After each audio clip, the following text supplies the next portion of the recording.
Sleigh does the star-spangled banner yet wave?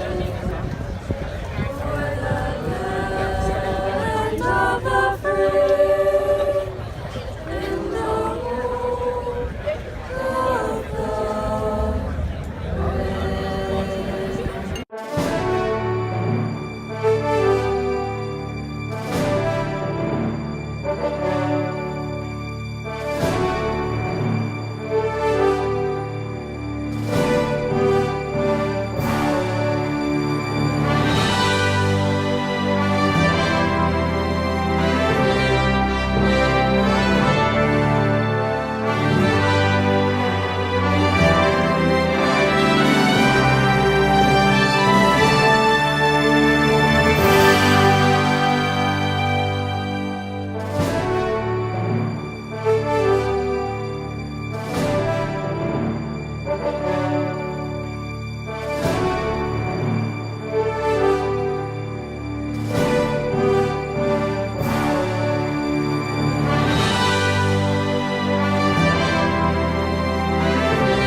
Color guards, present the colors.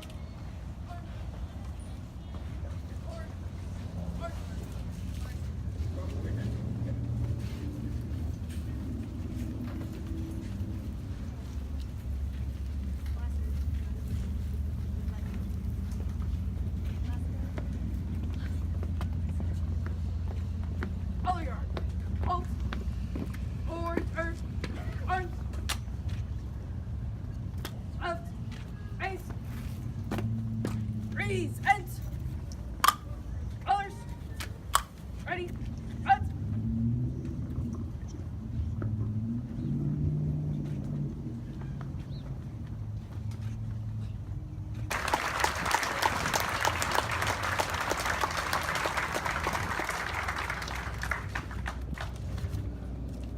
Well, thanks a lot, Jim. I'm honored to be here today. What a great showing. First, I want to start off by thanking Jim and everybody else that helped coordinate this, plan it, and set it up, because these sort of things don't just happen. There's a lot of backside efforts going on to make it run smoothly. So if you had a part in it, thank you very much. When they first asked me to speak, I really wasn't quite sure I wanted to do it because I didn't think I'd have anything to say. And then the more I thought about it, I thought, okay, yep, I'll do this. And I thought it would be a good idea to talk about how this day started. Because it started off being called Heritage Day, or correction, Decoration Day. And back in 1868 was the first time that I read about it, and it was to honor all the men and women who had died during the Civil War. And the participants would decorate the graves of the fallen, and hence the name Decoration Day. And the first occurrence was led by General John A. Logan, and they decorated approximately 20,000 graves that day. And as the years went by, and after World War I, it became more broad to include those who paid the ultimate sacrifice in all of our nation's wars, and eventually to cover all veterans and those who are currently serving. In 1971, it was declared a national holiday, and obviously it's remained so ever since. So that when we say we celebrate Memorial Day, some might say that the word celebrate doesn't really seem like the correct descriptor. So in response to that kind of thought, I would offer up some words from General George S. Patton, who said, "It's foolish and wrong to mourn the men who died. Rather, we should thank God that such men ever lived." So that's one of my favorite quotes, and I really couldn't agree more with that sentiment. It boils down to honoring the legacy of those who have gone before us, and so that they are never forgotten. And unfortunately, not everyone understands what this day is all about.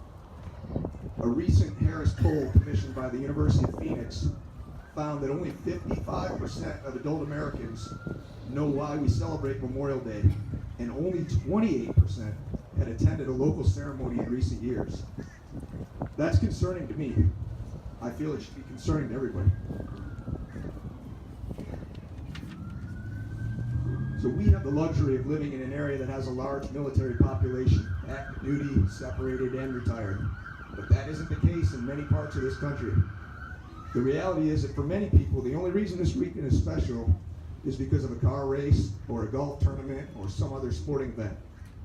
Those things are all fine because they're part of our culture and they combine to define who we are as a nation.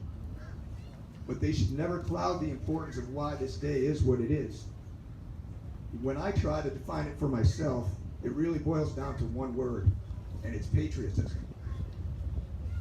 I didn't grow up in a military family, and I really didn't even know anyone who was in the military. In retrospect, I didn't understand what it was all about until I showed up at the Air Force Academy in the summer of '87 to start basic training. And I realized right away it was something special, and I wanted to be a part of it. And I wanted to be a part of it as long as I could. I feel like I still am to this day. I can honestly say I was taken to it from the beginning. And I knew that I was staying in for the long run. I kind of put a little joke in here that at a couple of semesters, the Dean of Academics had other ideas, and he and I battled back and forth, but in the end, we figured it out. The bottom line is that having served in uniform gives you a special appreciation for the freedoms and liberties that we enjoy in this country. And honestly, I still tear up when I hear the national anthem or the Pledge of Allegiance. And I do that with pride. I'm not ashamed about it. So today it illustrates the responsibilities that we have in recognizing the sacrifices of others. The late President Ronald Reagan is credited with reviving the practice of honoring Memorial Day when he was in office. In 1986, he gave a speech at Arlington National Cemetery. And if you've never been there, it's an extremely powerful and moving place. So I've taken a couple parts out of his speech that I feel like really captured it. When he said, "Today's the day we put aside to remember fallen heroes and to pray that no heroes will ever have to die for us again. It's a day of thanks for the valor of others, a day to remember the splendor of America and those of her children who rest in this cemetery and others. It's a day to be with family and to remember." He went on to say, "I was thinking this morning that across the country, children and their parents are going to be going to town parades, and the young ones will sit on the sidewalks and they'll wave their flags as the bands go by. And later, maybe they'll have a cookout or a day at the beach, and that's good, because today's a day to be with family and to remember." Arlington, this place of so many memories, is a fitting place for some remembering. So many wonderful men and women rest here.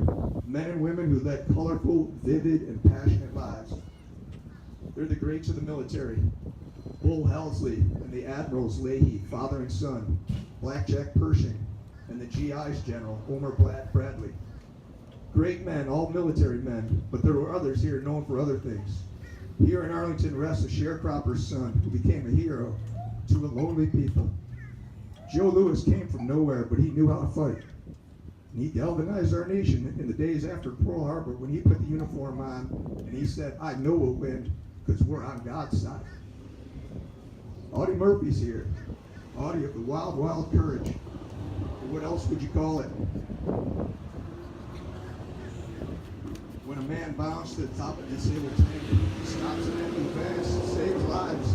And when he radioed for air support, correction, for artillery support, you know where my background is, he was asked how close the enemy was to his position, and he said, "Hang on a second, I'll let you talk to him." So all these men were different, but they shared one thing in common. They loved America very much. There's nothing they wouldn't do for her, and they loved with the sureness of the young. It's hard not to think of the young in a place like this, where it's the young who do the fighting and the dying when a peace fails and war begins. Now, those were some great words from the giver. I know there's many veterans that are going to gather today, and in many cases, they're still helping each other get through some hard times. They learned to lean on each other in training and in combat, and they're still doing it to this day. They chose to believe and to answer a call of duty, and they stood for something. And now we owe them something. most importantly, we owe them a promise that just as they did not forget their fellow servicemen, neither will we forget them ever. It's said that you die twice. The first time is when your heart stops and you stop breathing. And then the next time is when you're forgotten and people stop speaking your name and your legacy dies. What we need to do is make sure that that day never arrives for our fallen comrades and military members. And that's why we're here today. So I was told I had about 4 hours, so I hope everybody's in the shade. But I'm going to be mindful of this heat because I know it's already north of 90 degrees, and I'll sum it up there. So thank you all for coming today and showing your support. It's important that we do this. So God bless America, and everybody make some great memories today. Thank you.